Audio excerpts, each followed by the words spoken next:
Hello students. Hello students, first of all बहुत बहुत congratulation because आप अंग्रेजी सीख रहे हैं और जानते हैं अंग्रेजी आज विश्व भर की सबसे लोकप्रिय भाषा मानी जाती है।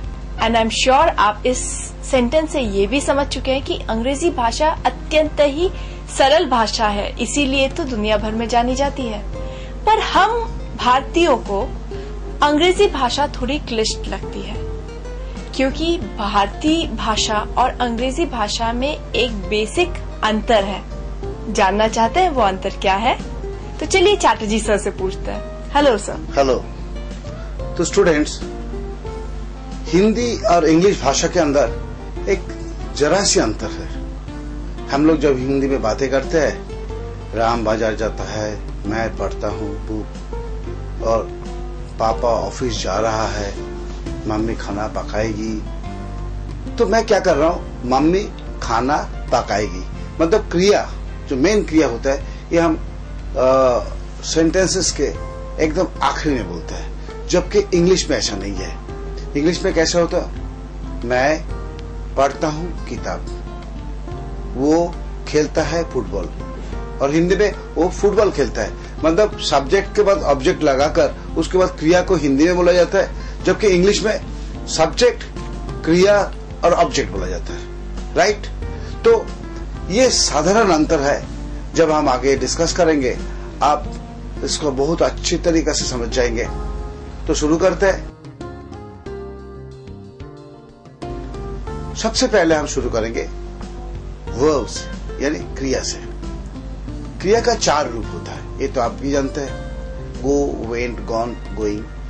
गो मतलब इसको सिंपल प्रेजेंट कहा जाता है ग्रामेटिकली, हम इसको फर्स्ट फॉर्म कहते हैं।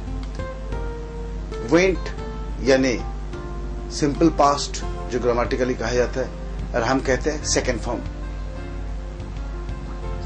गॉन यानी पास्ट पार्टिसिपल, हम उसको थर्ड फॉर्म कहते हैं।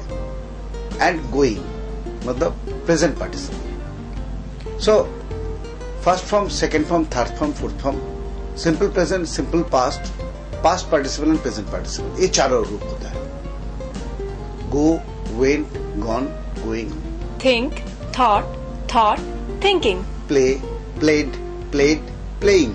Laugh, laughed, laughed, laughing. Okay, so इस तरीके से हर एक क्रिया का 4 फॉर्म्स होता है, और क्रिया को डिफरेंट टाइप से भाग किया जाता है, जिसमें से आज हम आपको 2 भाग अभी सिखा रहा है, और जो बहुत इंपॉर्टेंट है क्योंकि आगे इंग्लिश सीखने में ये 2 फॉर्म्स को आपको याद रखना पड़ेगा। एक होता है ट्रांजिटिव, एक होता है intransitive verbs.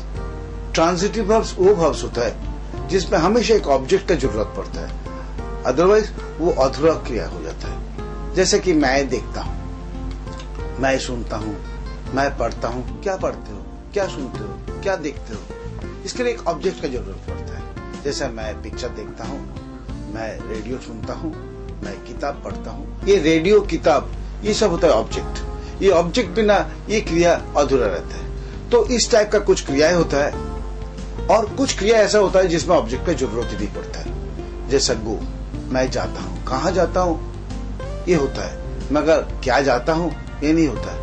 I sleep, I laugh. तो इस टाइप का जो क्रियाएं होता है, गो, काम, रन, वॉक, लव, इसको इंट्रांजिटिव वर्ब्स कहा जाता है। ओके, आज यहाँ तक ही। अब हम लोग नेक्स्ट चैप्टर की तरफ जा रहा है, वहां हम लोग बेसिक सेंटेंस के बारे में सीखेंगे। तो फ्रेंड्स, अब आप भारतीय भाषा और अंग्रेजी भाषा में अंतर समझ चुके हैं। मिलते हैं अगले चैप्टर में।